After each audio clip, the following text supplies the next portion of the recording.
کیا قرآن کافی ہے ہدایت کے لیے؟ کیا قرآن میں ساری ہدایت موجود ہے؟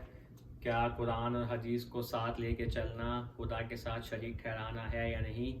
یہ کچھ باتیں جو میں کچھ کرنا چاہ رہا تھا آج آپ سے، اور میں آپ کو کچھ قرآن کی آیات دکھانا چاہ رہا تھا کہ وہ اگر آپ کہتے ہیں کہ ہمیں قرآن اور حدیث یا سنت کو ساتھ لے کے چلنا ہے تو پھر آپ خدا کے ساتھ شریک ٹھہرا رہے ہیں۔ یہ سورہ شورہ میں آیت 21 میں بات ہوتی ہے، لیکن اس سے پہلے ہم آیت 114 سے 116 سورہ انعام کی دیکھتے ہیں، کیونکہ یہ بات سمجھنا ضروری ہے۔ یہ بات اگر آپ سمجھ گئے تو پھر آپ کو سمجھ میں آئے گا کہ مسلمان بھٹکے ہوئے کیوں ہیں اتنے، کیونکہ مسلمان یہ نہیں بات ماننے کو تیار کہ قرآن مفصل ہے۔ مفصل مطلب ہوتا ہے تفصیل والا، ہر چیز دکھانے والا۔ اگر آپ یہ بات نہیں مانتے ہیں تو پھر جبھی تو آپ کہہ رہے ہیں کہ ہمیں حدیثیں چاہیے، کیونکہ اگر قرآن کافی ہے تو پھر آپ کو کوئی اور کتاب نہیں چاہیے، کوئی اور سننا کچھ بھی محمد کی جو بھی باتیں کہتے ہیں ایسی کوئی بات آپ کو چاہیے ہی نہیں، کیونکہ قرآن کافی ہے، رائٹ؟ لیکن مسلمان کیونکہ ایک مذہب پہ چل رہے ہیں جو ان کو اندھادھند وہ ورثے میں ملا ہے، اور وہ مذہب جو ہے وہ زیادہ تر حدیثوں سے نکالا گیا ہے، اس لیے وہ مذہب اپنا چھوڑنے کو تیار نہیں ہے، اس لیے وہ کہتے ہیں کہ قرآن اور حدیث کو ساتھ لے کے چلنا ہے اور یہ خدا نے حکم دیا ہے، لیکن یہ جھوٹ کہہ رہے ہیں۔ ٹھیک ہے، تو ہم لوگ پڑھتے ہیں، یہ آیت 114 سے شروع کرتے ہیں۔ یہ میں نے ٹرانسلیشن کی ہے قرآن اردو ترجمہ.com پہ، پڑھتے ہیں اور دیکھتے ہیں عربی میں کیا بات ہو رہی ہے۔ اس میں کوئی بھی ترجمہ آپ لینا فرق نہیں پڑتا۔ اب غیر اللہ ابتغی حکما وہو الذی انزل علیکم الکتاب مفصلا، کیا میں تلاش کروں خدا کے سوا کسی اور کو فیصلہ کرنے والے کے لیے، اور وہ ہے جس نے تم پر اتاری کتاب کھول کر دکھانے والی۔ یا یہ دیکھیں نا، یہ بات ہو رہی ہے علیکم، مطلب ہوتا ہے یہ خالی محمد سے بات نہیں ہو رہی ہے، وہ الہی کا ہوتا ہے۔ یہ علیکم میں مطلب یہ بات ہو رہی ہے، یہ مومنین کہہ رہے ہیں کیا میں ابتغاء مطلب ہوتا ہے تلاش کرنا، حکم مطلب ہوتا ہے فیصلہ کرنے والا، فیصلہ کرنے والا خدا ہے۔ وَهُوَ الَّذِي، اور وہی تو ہے جنہوں نے اتاری کتاب تم پر مفصلاً، کھول کر دکھانے والی۔ وَالَّذِينَ آتَيْنَهُمُ الْكِتَابَ يَعْلَمُونَ إِنَّهُ مُنزِلٌ مِّن رَبِّكَ بِالْحَقِّ، اور وہ جنہیں ہم نے کتاب دی ہے وہ جانتے ہیں کہ اتاری گئی ہے تمہارے رب کی طرف سے سچ کے ساتھ، اور جنہیں ہم نے کتاب دی ہے آتَيْنَهُمُ الْكِتَابَ۔ یہ بات سمجھنا ضروری ہے کہ یہ بات کن لوگوں کی ہو رہی ہے، کیونکہ مسلمان تو یہ بات نہیں سمجھے، یہ سمجھتے ہیں کہ کوئی خاص لوگ ہیں، یہ بات ہو رہی ہے ان کی جو جن پر کتاب اتاری گئی، یعنی مومنین کی، جو ایمان رکھتے ہیں کتاب پر۔ وہ جانتے ہیں کیونکہ انہوں نے اسٹڈی کیا ہے نا، اس کو غور سے اسٹڈی کیا ہے کتاب کو، اس لیے وہ جانتے ہیں کہ جو تم پر اتارا گیا ہے تمہارے رب کی طرف سے وہ سچ ہے، سچ ہے، اس میں ساری چیزیں موجود ہیں، مفصل ہے۔ دیکھا، وَلَا تَكُونَنَّ مِنَ الْمُمْتَرِينَ، تو نہیں ہو شک کرنے والوں میں سے۔ یہ شک کرنے والے ہیں، کون شک کرنے والے ہیں؟ آج کل کے مسلمان، کیونکہ وہ شک کرتے ہیں کہ کتاب مفصل نہیں ہے، کتاب میں ساری چیزیں موجود نہیں ہیں۔ یہ بات سمجھنا ضروری ہے۔ تو حکم دیا جا رہا ہے کہ ان کو، مومنین کو، کہ نہیں ہو ان میں سے جو شک کرتے ہیں، یعنی کہ کتاب کافی ہے تمہارے لیے۔ آگے پڑھتے ہیں، یہ 115 ہے۔ وَتَمَّتْ كَلِمَاتُ رَبِّكَ صِدْقًا وَعَدْلًا، اور پورا ہو گیا ہے لفظ تمہارے رب کا سچ اور انصاف میں۔ تمت مطلب ہوتا ہے پورا یا تمام، ٹھیک ہے نا؟ تو تمام ہے، کلمات ہوتے ہیں الفاظ یا لفظ، رب کا صدقاً سچ کے ساتھ، وعدلاً انصاف کے ساتھ۔ کون سے کلمات؟ الکتاب۔ دیکھیں یہاں کوئی حدیث کی بات نہیں ہو رہی، کوئی سنت کی بات نہیں ہوئی، کوئی اور کتاب پکڑنے کی بات ہی نہیں ہو رہی۔ بات یہ ہو رہی ہے کہ خدا کی کلمات جو ہیں وہ پورے کر دیے گئے تمام۔ لا مبدل لکلماتہ، یہ سنیں، اس کے الفاظ کو بدلنے والا کوئی نہیں، یعنی قرآن کو کوئی قرآن کو کا رد و بدل کر ہی نہیں سکتا کوئی۔ اور یہی تو وجہ ہے جو مسلمانوں نے یہ حدیثیں گاڑی ہیں، ورنہ وہ چاہتے تو وہ قرآن میں یہ سب باتیں کیوں نہیں لکھ دیتے، لیکن وہ نہیں لکھ پائے نا۔ تو آپ کے پہلے جو ہے نا، جن کو آپ کہتے ہیں کہ یہ امام ہے اور وہ ہیں اور یہ سب پیشوا جو ہیں، وہی تو یہ کام کر رہے تھے۔ تو خدا کی کلمات جو ہے ان کو کوئی نہیں بدل سکتا، وہ السمیع العلیم، اور وہ جاننے، وہ سننے والے اور جاننے والے ہیں۔ ٹھیک ہے،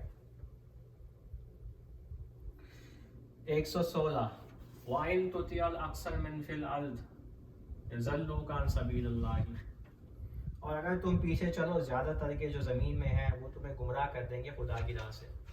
یہ ایک آرگیومنٹ ہے نا مسلمانوں کی، ہمیشہ میں سنتا ہوں یہی بات کہ تم کیا سمجھتے ہو تم صحیح ہو اور یہ جو کروڑوں مسلمان ہیں غلط ہے.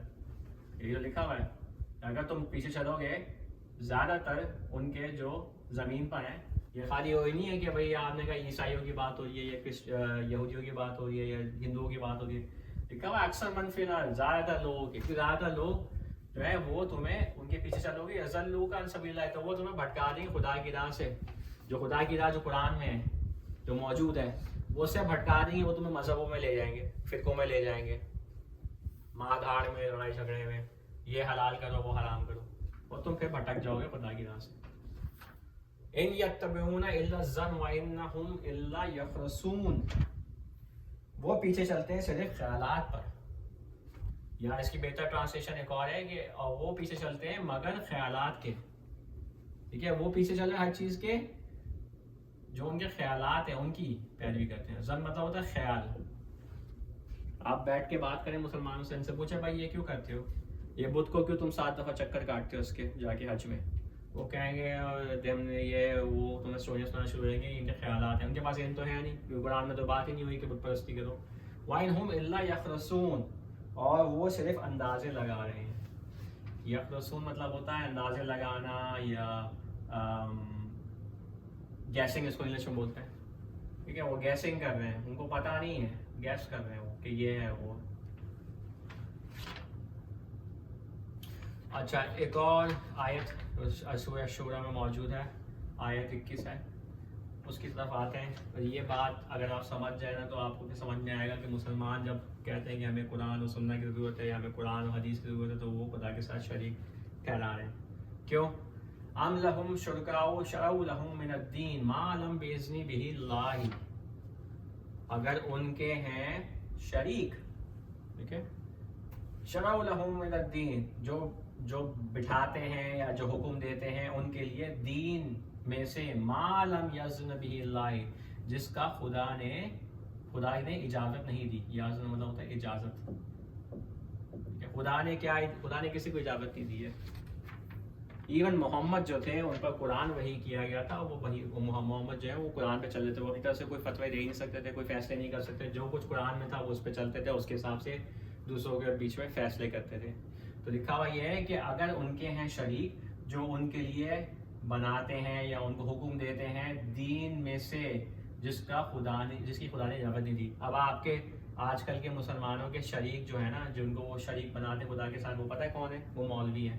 کیونکہ مولوی آپ کو صبح شام جو فتوے دے رہا ہے، وہ آپ کو بتا رہا ہے کہ کیا حلال ہے کیا حرام ہے، اور وہ قرآن سے نکال کے نہیں دے رہا، وہ کہیں اور سے جا رہا ہے نکال رہا ہے، حدیث سے نکال رہا ہے، یا جو اس کے جو پیشوائے ہیں جن کی بڑی وہ عزت کرتا ہے، ان کی کتابوں پہ چلتا ہے، وہ پھر آپ کے لیے دین نکال کے جا رہا ہے. کیونکہ دین تو خالی جو ریلیجن جو ہے، جس کو انگلش میں بولتے ہیں ڈاکٹرن بولتے ہیں، یعنی یہ ایک زندگی بسر کرنے کا طریقہ ہے، وے آف لائف. وہ دین جو ہے نا الدین، یہ تو قرآن میں موجود ہے.